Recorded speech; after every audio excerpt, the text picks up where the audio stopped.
Hi everyone, this is my first instructional tutorial and I'm going to be demonstrating PHET interactive simulations. So if you scroll down, you can click the subject that you'd like to look at. I'm going to click on math since that's what I teach. And then when it loads, I'll be able to filter down my sources here a little bit. So I can go by grade level. And so I can do middle school or high school. I'm going to click on high school since that's primarily what I teach. And then I have all these different simulations that I can use with my students. So I'm going to click into graphing quadratics because we do that in Algebra 1 as well as Algebra 3. So first, it tells you about the topics and some sample learning goals. If you follow Common Core, it tells you about some of the standards that you can follow, and it tells you your system requirements if you are tech savvy enough to know what you need, but it does say that it runs on iPads, Chromebooks, PC, Mac, and Linux systems. So then there are some different teaching resources. If you sign in and create a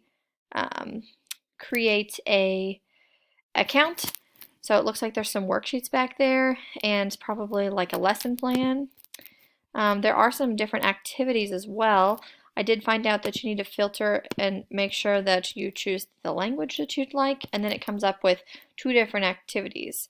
And so I can actually click into these, and there are worksheets that pop up to go with these simulations. So now if I actually click into the simulation, it's going to give me a few different options for quadratic formulas, quadratic equations. I can just choose to explore, which is what I'm going to do first. So this would be really great for students if I was introducing quadratics and I wanted to talk about A, B, and C up here and how these coefficients and constants affect my equation. So I can use these sliders to change the numbers and see how it affects my parabola. I can choose to affect B, and then I can choose to affect C as well. Also down here at the bottom, I think it's a little bit cut off for you, but I can go to standard form, which then gives me numbers instead. I can choose to look at the vertex, axis of symmetry, and the roots of this equation. If I go down, you get more roots. I can choose to go to vertex form, which changes the form of the equation, and then I can move it side to side, up and down, and I can still scale it this way. So I thought that was pretty cool. I can also talk about the focus and Directrix, which I wouldn't do with Algebra 1, but I could do with Algebra 3 or some more advanced classes. If at any point you want to reset everything, you can just push the reset button down here. There we go, and we're back to the beginning.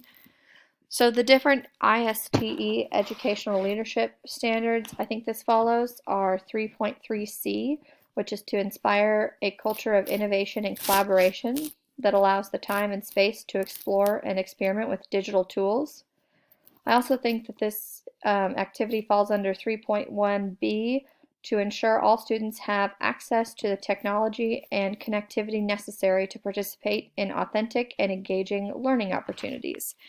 I picked that one because we are one-to-one at our school with iPads, and so because this works on all different types of devices, each student can use it individually. Thanks.